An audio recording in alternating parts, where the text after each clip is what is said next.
여러분의 투자 활력소가 되어드리겠습니다. 안녕하세요. 주식오락관 1부 진행의 이유진입니다. 오늘 오랜만에 양시장에 모두 빨간불이 고개를 내밀어 줬습니다. 코스닥 쪽으로 탄력이 특히나 더 좋았는데 코스피에서는 네이버와 카카오의 선방이 또 그렇게 반가울 수가 없었습니다. 최근에 또 이렇게 성장주 쪽으로 중립보다는 좀 더 강한 아웃퍼폼이 나와주면서 시장 전반의 상승을 견인해주고 있는데 이렇게 미디어 콘텐츠나 엔터, 또 게임 쪽으로 외국인의 수급이 몰리는 부분, 이 부분도 좀 분석을 해볼 필요가 있겠습니다. 코스피는 2418선, 코스닥은 725선에 종가 형성했고요. 오늘장 또 이렇게 그래도 기분 좋게 마무리가 됐으니까 이제는 또 최근까지의 하락을 딛고 이 상승 흐름을 과연 또 이어갈 수 있을까 하는 부분에 관전 포인트를 잡고서 무엇보다 또 어떤 시장이 닥치더라도 여러분은 또 여러분만의 중심을 잘 잡아갈 수 있는 그런 포트 전략을 세우는 데 더 집중을 해보셔야겠습니다. 자, 또 그럴 때는 이분과 함께 하셔야죠. 오늘 또 김도훈 전문가님과 함께 할 텐데요. 시장 분위기에 휩쓸리지 않고 또 돈이 향하는 곳을 객관적이고 냉철하게 캐치해내는 분이기 때문에 그만큼 지금 어떤 종목을 잡아야 여러분의 계좌가 살아남는 계좌가 될 수 있을지 정확하게 판단해 주실 분입니다. 그래서 여러분이 노란톡방에서 함께 하시면 전문가님만 포착할 수 있는 수급 포인트로 장중 전략을 또 든든하게 세우실 수 있으니까요. 지금부터 노란톡방에 들어와 계시길 바랍니다. 화면 하단에 QR코드 있습니다. 휴대전화 기본 카메라 켜서 갖다 대시면 입장 링크 생성되고요.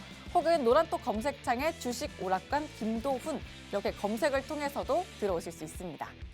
자, 그리고 지금 생방송을 또 어디서나 시청하실 수 있도록 유튜브 채널도 열어뒀습니다. 유튜브 검색창에 팍스경제TV 실시간 방송 이렇게 검색하시면 실시간 참여가 가능한 채널로 들어오실 수 있습니다. 자, 그럼 또 본격적으로 시작하기 전에 전문가님 실력 먼저 확인을 해드려야겠죠. 이렇게 300%가 넘는 역대 최대 수익만 보셔도 전문가님이 애매하게 수익이 날 종목은 아예 잡아주시지도 않는다라는 게 증명이 되고 있습니다. 또 단타로 공략해주신 종목들 이렇게 단기에 내주신 탄력도 어마어마합니다. 뭐 당일 수익부터 2거래일, 평균 2거래일 만에 내주신 종목들 모두가 이렇게 두 자릿수 수익 가져가고 있는 모습 확인이 되는데요.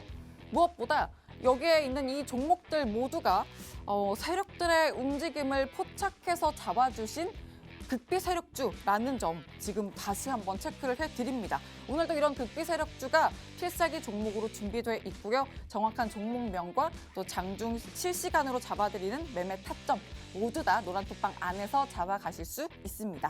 자, 화면 하단에 이런 QR코드 방송 내내 띄워드릴 거고요. 휴대전화 기본 카메라 켜서 갖다 대시면 입장 링크 바로 생성됩니다.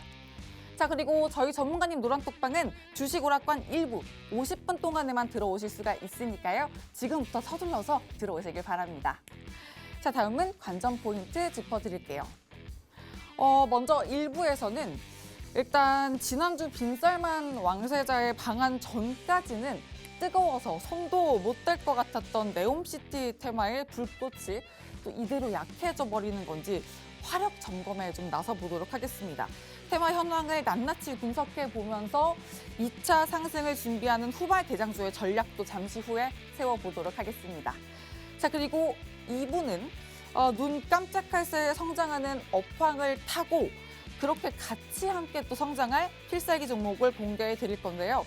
제가 좀 살짝 힌트를 드리자면 서울시청의 1호 로봇 공무원인 로보관이 또 임명되면서 어제 오늘 로봇의 움직임이 또 심상치 않았습니다. 단기적으로 성장할 수밖에 없는 섹터 속에서 종목별 옥석 가리기까지 확실하게 도와드리겠습니다. 자, 그럼 주식오락관 1부분을 지금부터 활짝 열겠습니다.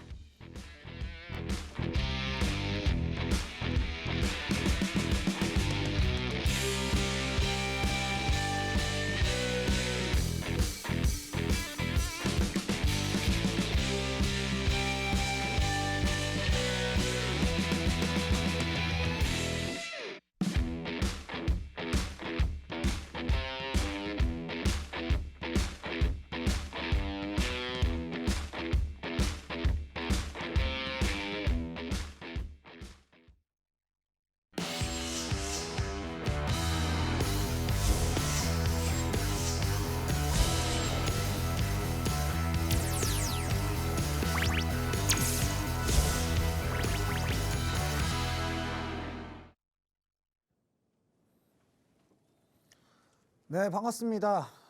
오늘도 찾아뵙게 된 전문가, 김도훈 전문가입니다. 오늘 시장 분위기가 사실 시장 시작하기 전까지만 하더라도 되게 기대됐죠. 필라델피아 반도체 지수가 올랐냐느니, 미 소매주 실적이 좋냐느니, 이러면서 미국은 올랐다 이러는데 막상 우리나라 시장을 열어보니까 생각보다 강하지가 않는 모습들이 나와 주었습니다. 그런데 이거는 계속 제가 말씀을 드렸던 상황이에요. 시장은 더 빠질 겁니다. 더 많이 빠질 거고요. 아마 최근에 있던 저점을 붕괴하지 않을까. 저는 지금 그냥 단순한 예측만으로 코스피가 2000선은 한번 밑으로 떨어져 줘야 된다라고 지금 바라보고 있고, 코스닥 역시도 650선 밑으로 깨줘야 된다라고 보고 있기 때문에 그냥 많이 아플 거예요. 사실은 시장 자체가 많이 아프게 할 거고, 여러분들께서 지금 뭔가 내가 지금 물려있는 종목 아직 본전도 안 왔는데 정리를 해야 돼 라는 생각들을 가지고 계신다라고 한다면 그것은 말 그대로 더 물리는 길을 선택하시는 거거든요. 그래서 이 증시가 회복이 되려면 상당 기간의 횡보 기간을 거쳐서 다시 증시의 상승을 불러일으키는 것이기 때문에 그러한 횡보 기간 동안 여러분들의 종목이 올라가지 못한다, 행여 오르더라도 지금 현재의 장세처럼, 지금 현재 장세가 어떻죠? 굉장히 크게 떨어지고 이슈를 타더라도 소폭 반등했다가 다시 떨어지는 그러한 장세입니다. 그래서 그러한 상황들만 반복이 될 가능성이 높아요. 그래서 우리 시청자 여러분들께서 조금 종목에 포트 조절이 좀 필요한 시기인가 아닌가 이렇게 좀 말씀을 드리고요. 일단은 전일자에 미증시가 상승을 좀 보여줬지만 우리나라는 그 상방 탄력이 둔화되는 모습들이 나와줬어요. 그렇기 때문에 결과적으로는 미 증시보다 우리나라가 조금 더 강하게 상승을 해주었기 때문에 탄력 둔화도 더 먼저 온다라고 볼 수가 있을 것 같고, 그리고 소매주 실적이 잘 나왔다라는 것 자체가 뭐냐면은요, 인플레이션 착시예요. 그냥 인플레이션으로 인하여 매출액 자체가 증대를 하게 되었고요. 이 소매 유통 과정에서. 그런데 미국은 아직 소비자 지갑이 완전히 닫히지 않았던 상황이기 때문에 소매주의 실적이 아직은 좋게 나온 거다. 결국에는 이러한 지금 이제 미국이 우리나라보다 경기 침체가 조금 늦게 온다라고 제가 말씀을 드렸죠. 이게 고정금리랑 변동금리의 차이라고. 미국은 고정금리 상품이 99%, 우리나라는 고정금리 상품이 49%. 이 비율 차이 때문에 일어나는 경기 침체의 속도에 차이가 있다. 그래서 우리나라는 변동금리가 많기 때문에 상대적으로 지갑이 더 빨리 닫히고 미국은 지갑이 상대적으로 더 늦게 닫히는 경향이 있다. 그래서 결과적으로는 미국은 아직까지는 살아있기 때문에 소매주 실적이 좀 나와준 거고, 하루짜리 파동입니다. 이거 가지고 경기가 회복될 거야, 우리는 아직 견조하네, 이런 것들은 사실상 미국에서 더욱더 금리 인상을 가속화시킬 수 있는 그러한 방향성이 나올 수도 있다라는 거예요.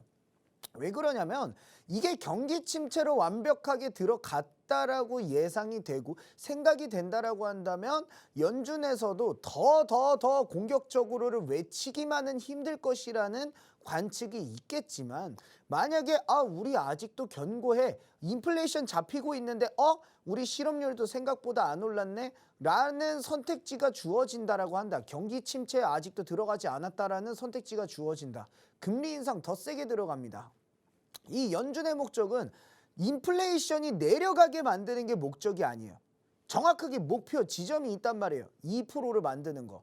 2%가 될 때까지, 목표 인플레이션 플러스 2에서 3%거든요. 목표 인플레가 될 때까지 금리를 고금리 기조로 유지하고 금리 인상을 해버린다는 소리예요. 그 안에는 금리 인하는 추호도 생각하지 마셔야 됩니다. 그러면은 결과적으로 봤을 때 금리 인상 기조가 더욱더 강하게 치고 나갈 수 있는 연준의 자신감은 어디에서 나오냐? 경기 침체 아직 아닌데? 라는 거거든요. 사실상 그래서 지금 인플레이션이 낮아지고 있어. 근데 경기가 좋네? 그럼 뭐야? 연준은 자신감을 얻고 이럴 때도 확실하게 잡아야지. 그래, 금리 인상 한 번 더 하자 라고 해버릴 수도 있다라는 거예요. 그래서 지금 시장에서 대단히 지배적인 관측들을 하고 계신 것들이 뭐냐면은 인플레이션이 빠지고 있으니 금리 인상 속도 조절에 들어갈 거다라는 건데, 사실상 그러한 생각들에 지배가 되어서 이러한 리스크들을 생각하지 못한다라고 한다면 시장을 똑바로 바라볼 수가 없다라는 거죠. 여러 가지 변수들을 상정해야 되는데 가장 지배적인 것은 뭐냐면 목표인 인플레이션 2%에서 3%까지는 고금리 기조가 지속이 된다. 결과적으로는 어찌되었건 경기 침체는 발생할 수밖에 없고 돈맥 경화도 발생할 수밖에 없다. 채권 시장은 얼어붙을 수밖에 없고 기업의 부도 파산이 일어나기 시작할 것이고 실업률은 올라갈 것이다. 이게 예상된 결과입니다. 이거는 바뀔 수가 없는 시나리오예요. 그럼 결과적으로 봤을 때 이러한 바뀔 수가 없는 시나리오가 정해져 있으면 그 외의 변수들은 그때그때 대응을 하겠지만 큰 그림을 바라본다라고 하자면 시장은 하방으로 가고 있다. 그래서 이러한 뉴스들, 오늘 하루짜리 뉴스들에 현혹이 되어서 증시 좋아질 것 같아. 실적들이 아직 좋아지고 있잖아. 라는 생각으로 만약에 오늘 매수 버튼을 추가로 클릭하셨다라고 한다면 그거 당장 취소하시길 바란다 말씀을 드리면서 증시에 대한 희망은 조금 버리고 대응을 하셔야 된다라고 말씀을 드릴게요. 다만 지금 이러한 증시 속에서 우리들이 어떠한 종목군들을 잡아야 되는지가 아마 많은 분들께서 고민을 하시는 내용일 겁니다. 그래서 제가 오늘자에도 종목을 가지고 왔고 여러분들에게 어떠한 종목군들을 봐야 되는지 그리고 어떻게 종목들의 목표가를 설정해야 되는지에 대한 부분들을 제가 지금부터 여러분들에게 말씀드릴 테니 집중해서 시청해 주시길 바란다 말씀을 드리겠습니다. 그럼 자, 오늘 제가 가져온 종목에 대해서 간략하게 힌트를 드리자면은 이 종목입니다. 이 종목은 사실상 제가 이제 아마 이번 주까지 내내 계속 밀 건데요. 네옴시티 후발주자 라스트 기회라고 써놨어요. 그래서 네옴시티 관련주고 트윈데믹 관련주로서 실적 밸류에이션 역시 가져갈 수가 있다. 그래서 트윈데믹을 통해서 감기 걸리고 코로나가 다시 재유행할 경우에 이 회사의 실적은 늘어납니다. 결과적으로 봤을 때 밸류에이션도 기초 베이스를 깔아준다라는 거죠. 그 다음에 M&A 메이커가 붙어있다. 주가 탄력성이 확인이 된다라는 것은 뭐냐면 이름만 떴다 하면은 주가가 급등하는 그러한 M&A 메이커 최대 주주라는 거죠. 최대 주주가 이 회사의 이름을 보였다. 그렇기 때문에 주가의 탄력성을 조금 기대해 볼 수가 있겠다라고 저는 약간의 힌트를 좀 드리겠습니다. 그래서 이 관련된 내용들은 제가 오늘자 노란톡방에 들어오신 분들에게만 말씀을 드릴 거고요. 이따가 제가 이 방송 끝나고 저녁 9시에 온라인 방송을 진행을 할 예정입니다. 그래서 노란톡방에 들어오신 분들에 한해서 제가 온라인 방송 링크를 드릴 거고요. 그분들께만 이 종목을 드릴 예정이기 때문에 모두들 지금 바로 노란톡방에 들어와서 대기하셔라 말씀드리면서 저는 강의 바로 시작하도록 하겠습니다.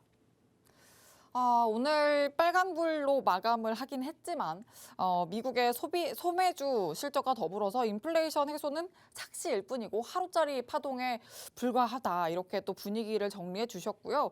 이런 하루짜리 뉴스에 현혹되지 않는 게 좋겠다라고 또 단칼에 또 코멘트를 주셨습니다.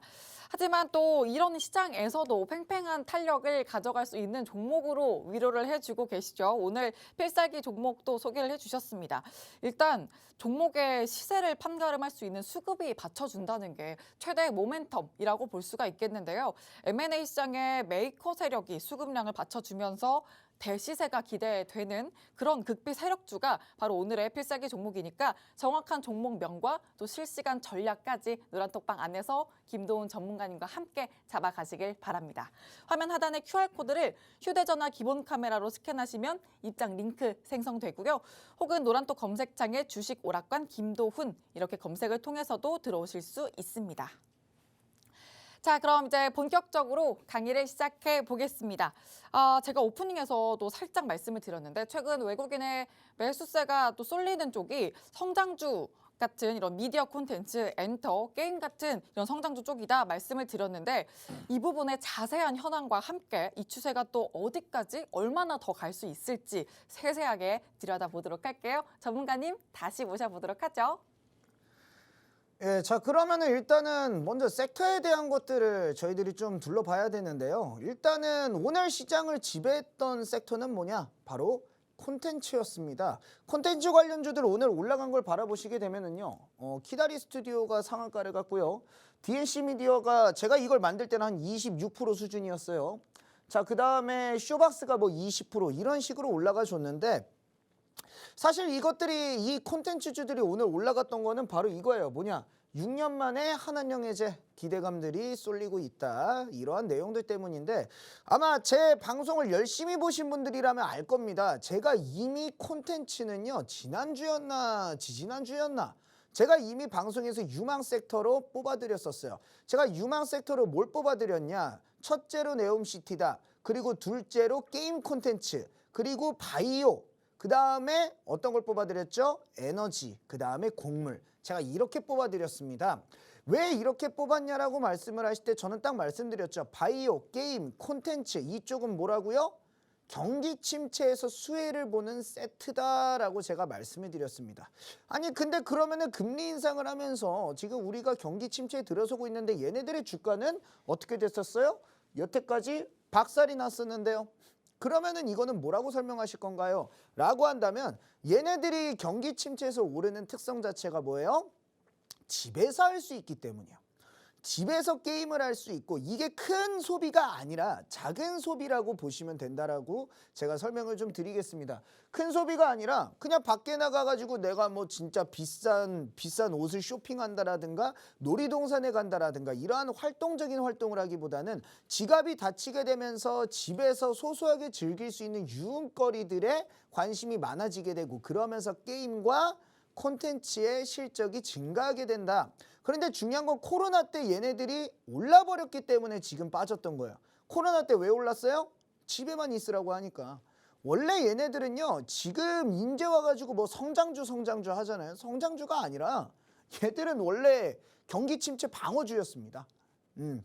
이거는 여러분들께서 뉴스 검색을 조금 해보시면 아는데 콘텐츠 관련주나 이런 애들이 성장주로서 각광을 받았던 거는 이제 코로나 때문에 이제 비대면이 뭐라고 하더라? 아 맞다. 비대면이 일상화가 되면서 제가 잠깐 단어가 생각 안 났네요. 그러면서 이제 얘네들이 콘텐츠나 게임들이 이제 비대면이 일상화가 되니까 이제는 얘네들이 성장하게 될 거야 라고 하면서 갑작스럽게 성장주가 된 거예요. 그러니까 얘들은 사실 성장주라기보다는 도리어 차근차근 천천히 밸류에이션 가치를 키워나가는 기업들이었고 그러면서 코로나 때 폭발적으로 성장을 했던 섹터라고 볼 수가 있고요. 그럼 반대로 말하자면 코로나가 끝나가니까 거기에 대한 기대감들을 싹 다 토해내는 게 맞아요. 그래서 이미 지금 다 토해낸 상황에서 다시금 경기 침체가 오고 있다. 코로나 때의 기대감을 다 빠진 상태에서 경기 침체가 오고 있기 때문에 다시금 코로나와 같은 상황이 만들어지고 있다는 거예요. 그럼 결과적으로 봤을 때 콘텐츠가 수혜를 받게 되고 콘텐츠가 수혜를 받게 되면은 결과적으로 거기에 출연하는 뭐 연예인들이 있는 소속사 엔터테인먼트도 간접 수혜를 받을 수가 있을 거고요. 자, 그다음에 또 뭐예요? 뭐 제작사, 배급사, 그다음에 집에서 할 수 있는 게임사 이러한 것들이 다 수혜를 받는다. 그래서 여기에서 보시면 게임 콘텐츠는 세트다. 경기 침체 수혜다 라고 제가 말씀을 드렸는데 저는 그치만 얘네들이 뭐 지가 한한령 해제로 인해서 단발적인 시세들이 나온다고 하더라도 정말 어마어마하게 강하게 갈 것이다 라고는 생각을 안 합니다. 왜? 얘네들이 경기 침체에서 수혜를 받을 수는 있죠. 그러나 얘네들도 지금 바라보시게 되면 뭐라고 얘기합니까? 보통 위에 매물이 너무 많아요. 물론 지금 가격에서 한 2배 정도는 갈 거라고 보고 있습니다. 이런 종목들. 안 간다는 건 아니에요. 저는 이 콘텐츠나 게임주들도 지금 현재 가격 대비해서 2배 그 정도는 딱 올라줄 수 있는 종목들이라고 보고 있어요. 과대낙폭이 나왔기 때문에. 다만 제가 지난번에 강의를 해드렸다시피 현재 상황에서 주가가 올라가려면 여기에 물려있는 이 기존의 보유자들, 기존의 고점에서 보유하고 있는 보유자들의 유통 물량 거의 80% 이상이 여기 위에 위치했게 됐는데 이 물량들을 다 소화시켜 버려야 된단 말이에요. 그러려면은 뭔가 대단한 호재가 있어야 됩니다. 자, 근데 한번 보도록 할게요. 이 콘텐츠 섹터, 게임즈 섹터를 이끌어 나갈 수 있는 뭔가 호재가 있나? 라고 봤을 때 어디에서 누가 투자를 하는가? 아니요. 정부에서 밀어주는가? 아니요. 중국 하남령이 해제됐대요. 그럼 뭐예요? 처음에는 기대감 때문에 오르다가 여기에서부터는 어떻게 돼요? 개별 섹터로 바뀌게 됩니다. 개별주로서 중국에 내 거 판매한다 하는 기업들이 걸러지기 시작한단 말이에요. 그럼 결과적으로 봤을 때 얘네들은 섹터라고 하더라도 개별적으로 움직이게 된다라고 볼 수가 있고, 중국의 이 상품이 이 영화나 이 드라마가 뭐 진출을 했다, 이러한 기사들의 단발적인 뉴스들이 나올 수는 있어도 지속적인 기대감을 형성하기는 굉장히 어렵다라는 거예요. 그래가지고 결과적으로 봤을 때 기대 수익률이 저는 한 2배 수준밖에 되지는 않는다. 저는 이렇게 좀 바라보고 있고, 그래서 얘네들보다 저는 더 좋은 섹터를 계속해서 여러분들에게 말씀드리고 있어요. 어떠한 섹터냐? 바로 네옴시티예요. 근데 이 네옴시티가 최근에 주가가 빠지고 있습니다. 그래서 여러분들은 저한테 물어보실 거예요. 아니, 네옴시티 이제 끝난 거 아니냐? 빈쌀만 왕세자도 방한을 했고 이제 완전히 다 끝난 거잖아요. 기대감 끝났잖아 라고 하실 텐데, 저는 명확하게 말씀드리지만 아직 파동들이 많이 남았다라는 거예요. 역시나 제가 강조드리는 건 뭡니까? 이 네옴시티는 결과적으로 봤을 때요, 지금 시장에 앞으로 투자란 건 없어요. 이게 무슨 소리냐? 다 해외 유명 기업들은 다 지금 인원 감축 들어가고 있어요. 경기 침체를 대비하고 있다는 소리예요. 이 경기 침체를 대비를 하고 있는데 중요한 건 뭐냐? 경기가 침체됐어요. 소비자들의 지갑이 다칩니다. 여기에서 내가 공격적인 투자를 합니까? 아니요. 현금이 안 돌거든요. 그냥 경기 침체가 왔다라고 하면 상관이 없겠지만 금리까지 인상을 해버렸어요. 금리까지 인상을 하고 고금리 기조가 됩니다. 지금은요, 2008년도 헬리콥터 머니 이후로 금리가 단기간적으로 인상이 된 이에 제로금리 시대가 거의 10년여 가까이 지속이 되었었습니다. 그런데 제로금리 시대 10년에 취해 있던 모든 기업들이 갑작스럽게 고금리 상태를 맞이하게 된 거예요. 그러면 어떻게 되겠습니까? 당연히 채권 시장이 돈이 얼어붙어요. 이 채권에 대한 돈이 얼어붙게 되면서 추가적으로 돈을 빌리질 못한다는 소리예요. 이거 굉장히 중요합니다. 모든 기업은 부채로 이루어져 있다라고 해도 과언이 아니에요. 여태까지의 저금리, 제로금리 기조가 이거를 부추겼기 때문에 기업들한테 이거예요. 야, 너네 공격적으로 투자를 해. 대신에 채권을 발행해. 그럼 채권 시장에서 사람들이 니들 걸 사줄 거야. 이렇게 된 거거든요. 그럼 여러분들은 생각하겠죠. 고금리인데 왜 채권들에 막 이렇게 하지? 라고 하는데, 이게 금리가 높을수록 채권 가격은 떨어지거든요. 그냥 이렇게 생각을 하시면 됩니다. 우리들이 1금융권에서 돈 빌릴 때 이자가 제일 낮아요. 그죠? 그 다음에 뭐 아래로 내려갈수록, 그러다 사채 쓸수록 어떻게 됩니까? 금리가 올라가죠. 금리가 높다라는 건 뭐예요? 그만큼 위험도가 높다라는 뜻입니다. 리스크가 커진다라는 뜻이고, 결과적으로 봤을 땐 뭐예요? 리스크가 큰 채권은 투자 가치가 떨어집니다. 그래서 채권의 가격이 금리가 올라갈수록 떨어지게 되는 거예요. 그러다 보니까 사람들이 내가 이 채권을 샀는데 계속해서 채권의 가격이 떨어지고 있어요. 그러면은 채권을 살 이유가 없겠죠. 그래가지고 결과적으로 봤을 땐 이 금리가 올라간다라고 한다면 채권을 사는 수요 자체가 감소하게 되는 거고요. 그럴수록 어떻게 됩니까? 이 회사채들에 누가 투자하려 하지 않아요. 그럼 나는 기존에 있던 이 회사채, 기존에 내가 발행해서 만기가 다가오는 이 채권을 갚아야 되는데, 이거를 남들한테 빌려서 갚지 못하고 내 돈으로 메꿔야 되잖아요. 근데 얘네들이 빌린 돈이 뭐 그냥 돈 백억 수준이 아니라 몇 천억 수준이란 말이에요. 웬만한 회사가 한 번에 갑자기 몇 천억이라는 현금 자산이 빠져나가게 된다? 타격 엄청나게 큽니다. 기업을 운영해 보신 분들이라면 알겠지만 단돈 1억 때문에 돈줄이 막혀가지고 파산하는 게 기업이에요. 그런데 이러한 몇 천억짜리 리스크들이 지금 곳곳에 산재를 하고 있기 때문에 지금 선견지명이 있는 대기업들에서는 이 경기 침체에 대비해서 허리끈을 졸라매고 있다는 뜻입니다. 그런데 어떻게 새로운 투자들이 나오겠습니까? 어떻게 누가 조단위 투자를 할까요? 못한다라는 거예요. 그럼 결과적으로 봤을 때 이러한 몇백조짜리 투자는 지금 이 네옴시티밖에 할 수가 없고, 우리나라의 엔간한 기업들, 웬만한 기업들은 다 이 네옴시티에 매달릴 수밖에 없어요. 그럼 여기에서 정부에서도 이걸 밀어줄 수밖에 없습니다. 왜? 경기가 침체되어 있는데 유일하게 돈 나올 구석이 네옴시티밖에 없거든요. 그래서 이 네옴시티에 대한 기대감은 쉽게 사그라들지 않을 겁니다. 근데 중요한 건 뭐야? 지금 빠지고 있잖아 라고 생각하실 거예요. 한미글로벌 빠지고 있고요. 지금 여기서 보시면 인디에프도 빠지고 있고요. 그죠? 코오롱글로벌도 빠지다가 살짝 올라왔지만 어쨌든 빠지고 있어요. 그럼 다 빠지고 있는 거 아니에요? 라고 하시겠지만 자, 한번 보도록 할게요.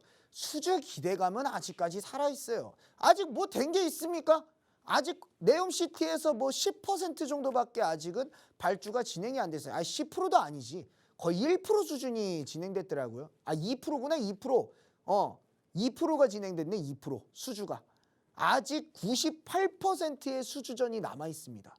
이게 전기차가 왜 이렇게 올랐습니까? 지금 테슬라가 뭐 다른 회사, 다른 차 회사들보다 실적이 잘 나와요? 아니죠. 왜 전기차가 주가가 그렇게 올랐습니까? 간단해요. 지금 전기차가 전체 자동차 시장의 1%를 침투를 했는데 얘네들이 나중에 99%를 침투하게 된다라고 한다면 어마어마한 성장을 이룰 거야라는 기대감 때문에 선반영이 되면서 주가가 어마어마하게 오르고 있는 거거든요. 실제 실적 대비했을 때. 근데 중요한 건 뭐예요? 네옴시티도 지금 실제 수주가 2%밖에 진행이 안 됐어요. 나머지 98%가 남아있다는 겁니다. 이걸 뭐 다 침투할 수 없겠죠. 그렇지만 우리나라가 우위성을 가지고 있는 사업도 맞고 그렇기 때문에 이러한 사업에서 수주 기대감들은 앞으로 지속될 거라는 겁니다. 그럼 이러한 수주 기대감들이 살아있을 때 우리들은 뭘 준비해야 되냐? 바로 2파를 준비해야 된다는 거예요. 2파. 이 2파가 뭐냐면 지금 선발대들은 사실은 2파가 끝났습니다. 선발대들은 2파가 끝났어요.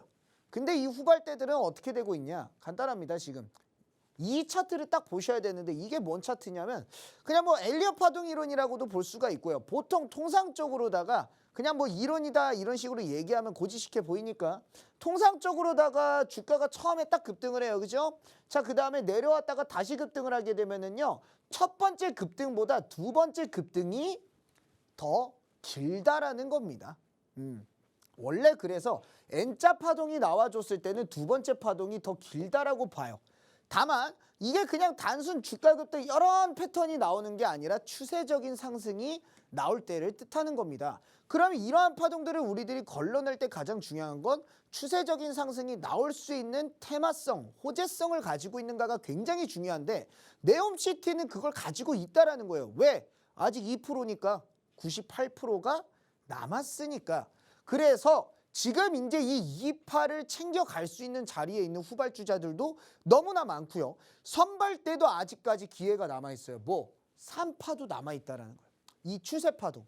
그래서 결과적으로 봤을 때는 지금 이 인디에프 한번 바라볼게요. 자, 인디에프 여기에서 1파가 나와줬습니다. 1파동 나와줬죠. 그 다음에 눌렸어요. 그 다음에 어떻게 됩니까? 2파가 나와줬어요. 어떻게 돼요? 상당히 길죠? 두 번째 파동이. 그죠? 자, 그 다음에 한번 다른 종목 볼게요. 한미글로벌 볼게요. 자, 1파가 나와줬습니다. 그죠? 그 다음에 어떻게 돼요? 2파가 이렇게 나와줍니다. 그럼 결과적으로 봤을 때 2파가 더 길다. 이 네옴시티는 이러한 파동론을 적용할 수 있을 만큼의 추세를 뽑아낼 수 있는 테마다라고 볼 수가 있고요. 선발대들이 이러한 상황이라면 지금 후발대들은 어떠한 상황일까? 한번 볼까요? 자, 후발대 어때요? 1파 뽑았습니다. 그죠? 코오롱 글로벌이에요. 그 다음에 어떻게 돼 있어요? 눌렸죠? 2파 뽑혔습니까?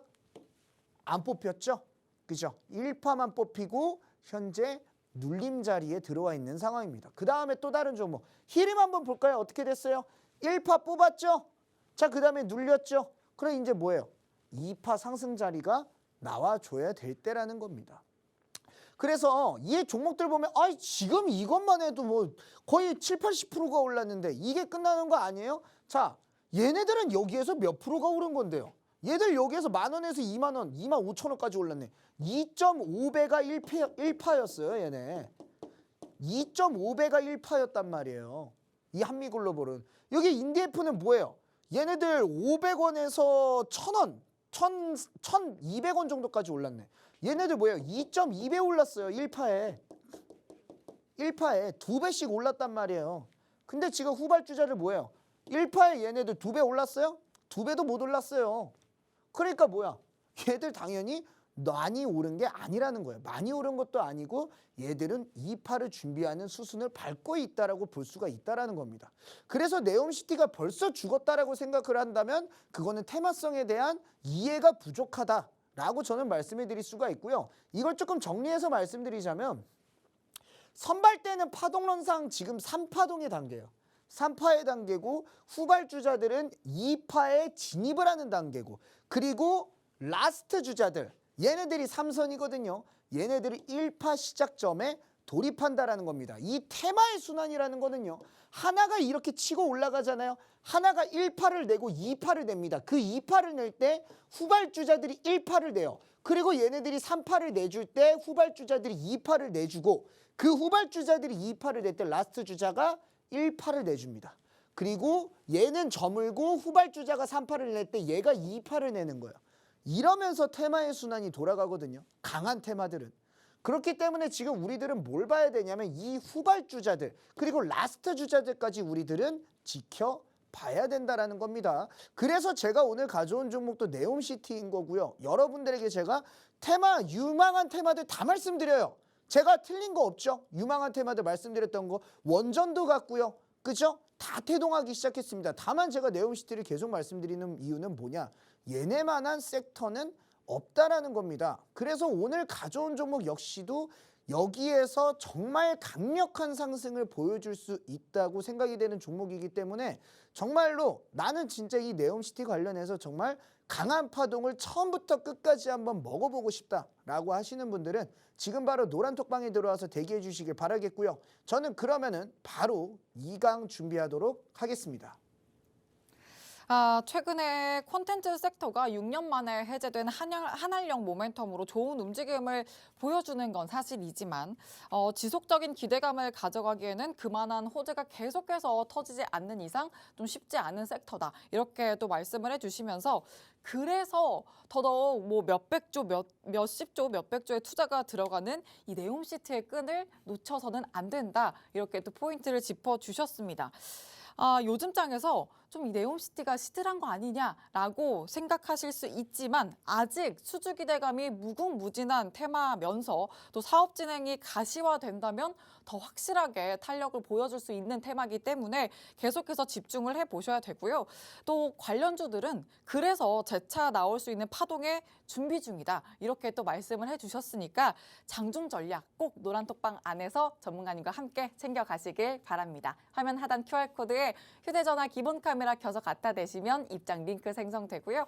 혹은 노란톡 검색창에 주식 오락관 김도훈 이렇게 검색을 통해서도 들어오실 수 있습니다. 자, 그리고 방금 말씀드린 이 포인트들을 모두 안고 있는 종목이 필살기 종목이다라고도 말씀을 드렸죠. 아까도 포인트를 좀 살짝 짚어드렸는데 이제 전문가님 다시 모셔서 이 필살기 종목의 세세한 이야기 더 풀어보도록 할게요. 전문가님 다시 모셔보도록 하죠. 네, 그러면은 오늘 가져온 종목에 대해서 한 번 더 설명을 드려야겠죠. 제가 이 종목을 진짜 제가 방송 보시는 분들은 아마 이제 좀 오래 보셨다라고 하시는 분들이 이 종목을 모르시면 간첩이라고도 제가 말씀해 드릴 수 있을 정도로 저는 이 한 종목을 계속 밀고 있어요. 이놈이 준비 자세가 너무나도 깁니다. 이 종목이. 그래가지고 제가 한 달 반여가량 계속 이 종목을 이 종목이다 이 종목이다 말씀을 드리는데 이 변천사까지 TV 방송에 아마 다 녹화가 돼 있을 거예요. 처음에는 네옴시티가 아니었고 다른 이유로 제가 계속해서 여러분들에게 이 종목이 좋다라고 말씀을 드리다가 어느 순간부터 네옴시티가 된 것. 이게 사실은 저도 이 회사가 네옴시티인 줄은 몰랐었다라고 말씀을 드렸어요. 저는 뭐만 보고 말씀드렸었냐면 이 M&A 메이커만 보고 제가 말씀을 드렸습니다. 이 M&A 메이커에 대해서는 제가 바로 2강에서 조금 더 설명을 드릴 거예요. 그래서 이 M&A 메이커를 보고서 제가 이제 이 종목은 뭘 하든 가겠다라는 생각을 저는 좀 했었습니다. 근데 11월 달이 들어오면서 갑자기 네옴시티 얘기가 풀풀 나오면서 슬슬 준비를 하고 있어요. 그래서 이 종목 자체는 저는 아마 네옴시티 후발주자들 중에서는 가장 강력하게 상승할 수 있는 종목이 되지 않을까. 왜냐하면 이 M&A 메이커라는 건 뭐냐면 이 이름만 떴다 하면은 그 종목이 막 어마어마한 상승세들이 나오는 종목들을 뜻하거든요. 그래서 이 최대 주주가 한번 이름을 보였던 종목들을 한번 보면은 20년도에는 이 종목에 들어와 가지고 갑자기 이름이 보이자마자 377%, 약 4.7배가 올랐습니다. 4.7배. 4.7배가 올라줬고요. 그 다음에 21년도로 갔어요. 여기에서 거의 5배 가까이 수익을 내고 21년도로 갔습니다. 이때 당시에 어떻게 됐어요? 330%. 어떻게? 4.3배가 올랐다라는 거예요. 4.3배. 그래가지고 여기에서 이게 지금 터치가 잘 안 돼가지고 글자가 안 써지는데 4.3배, 즉 4배 이상씩은 20년도에 4배 그리고 21년도에 4배 이렇게 주가의 상승세가 나와줬다라는 거죠. 그래서 딱 보니까 1년에 하나, 1년에 하나. 그럼 이번 연도에는 뭐 해서 봤더니 이 종목이었더라. 그래서 이 종목 지금 차트를 바라본다라고 한다면 얘들이 계속 준비 자세를 땡기고 있습니다. 올랐다 내려갔다 올랐다 내려갔다 올랐다 내려갔다 하면서 계속 준비 자세를 땡기는데 추세는 지켜주대요. 그죠? 추세는 지켜주고 여기에서 딱 삼각수렴구로 만들어주고 있는데 중요한 건 뭐냐? 이 자세를 딱 취하고 있는 이 종목 자체가 네옴시티가 갑작스럽게 엮였다. 그렇다라는 것은 이 네옴시티가 지금 각광을 받고 후발주자들이 출발하는 바로 이 시기에 이 종목이 태동할 가능성이 굉장히 높다라고 저는 좀 말씀을 드릴 것 같습니다. 그리고 사실상 오늘자 자리를 바라본다라고 한다면 추세랑 60선에 닿는 최하단 지지 자리이기 때문에 아마 오늘 이 노란 톡방에 들어오셔서 매수하시는 분들은 굉장히 좋은 가격에 이 종목을 담으시는 거다. 제가 아마 이 날짜에도 그런 말씀을 드렸었는데 말씀드리자마자 30%가 올라가더라고요. 그래서 저는 근데 이 종목 30% 올라가도 안 팔았습니다. 저는 이거는 명확하게 말씀드리는 건 뭐냐면 제가 원하는 목표가가 있기 때문에 저는 이 종목을 거기까지 바라볼 거예요.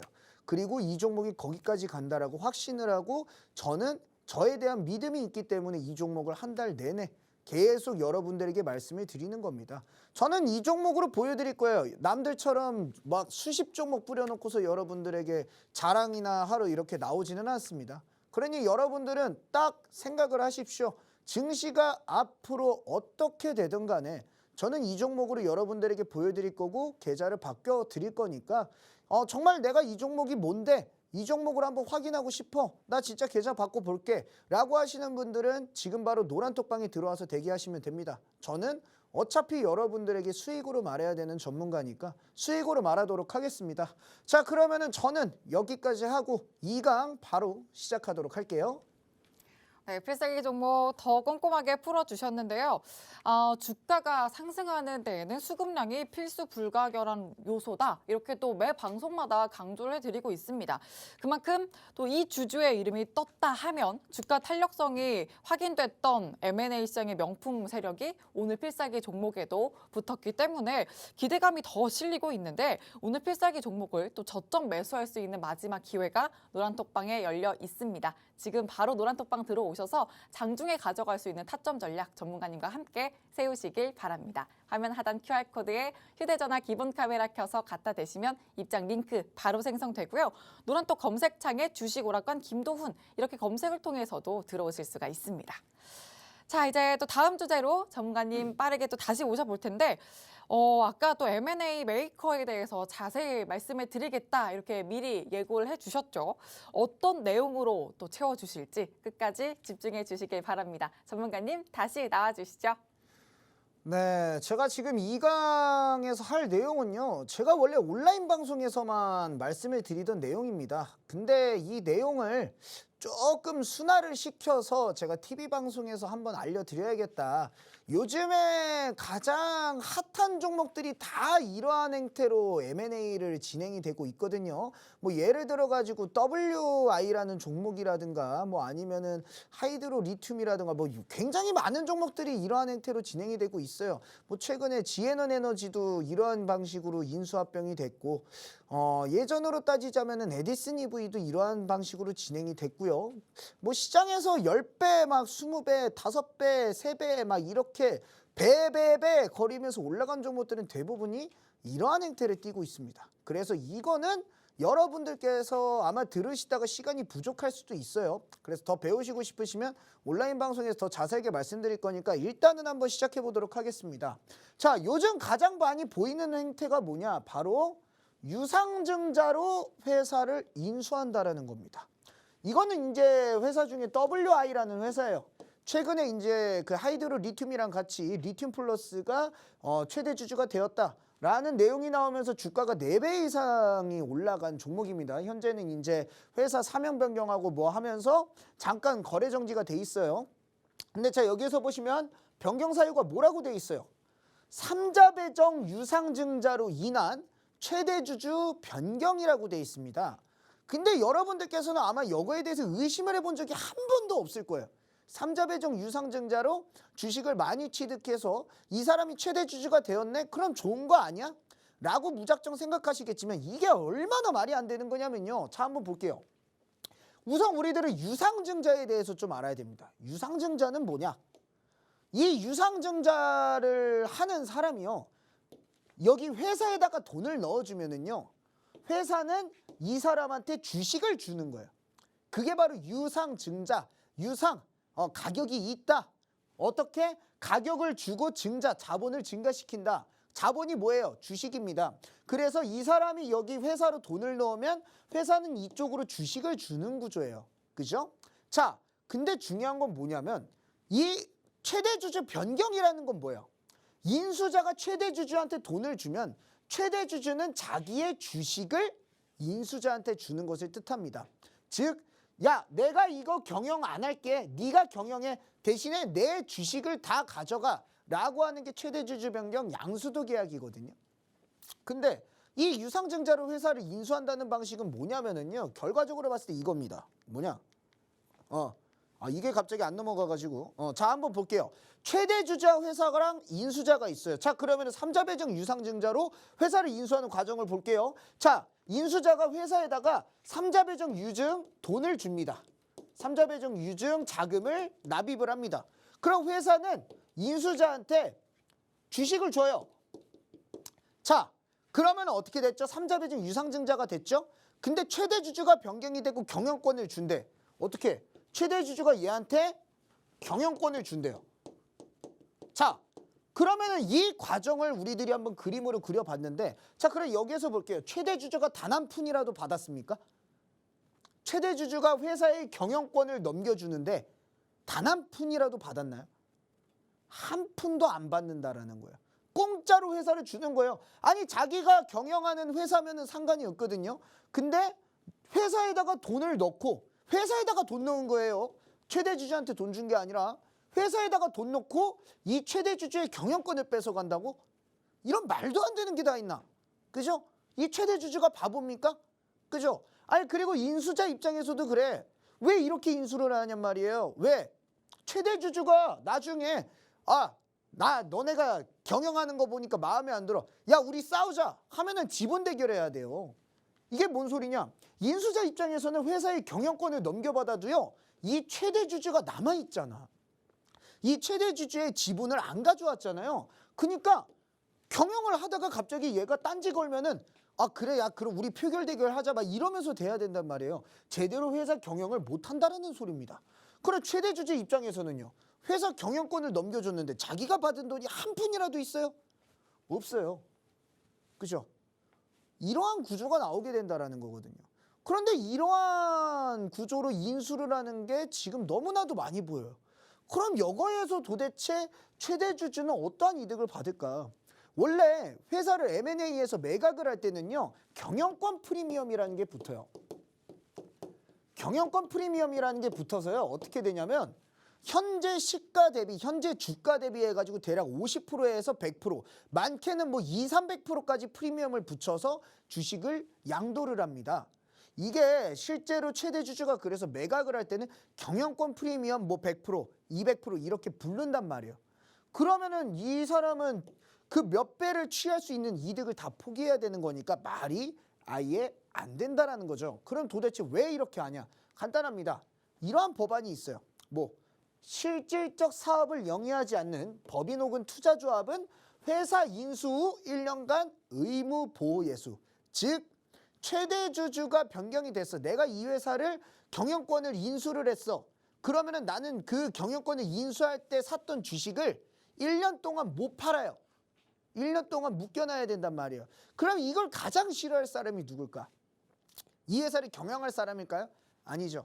이 회사를 팔아치울 사람이 가장 짜증나는 거예요. 이 회사를 일단 인수를 해왔습니다. 나는 1년이 되기 전에 이 회사가 주가가 올라갔으면 좋겠고 1년이 되기 전에 팔았으면 좋겠어.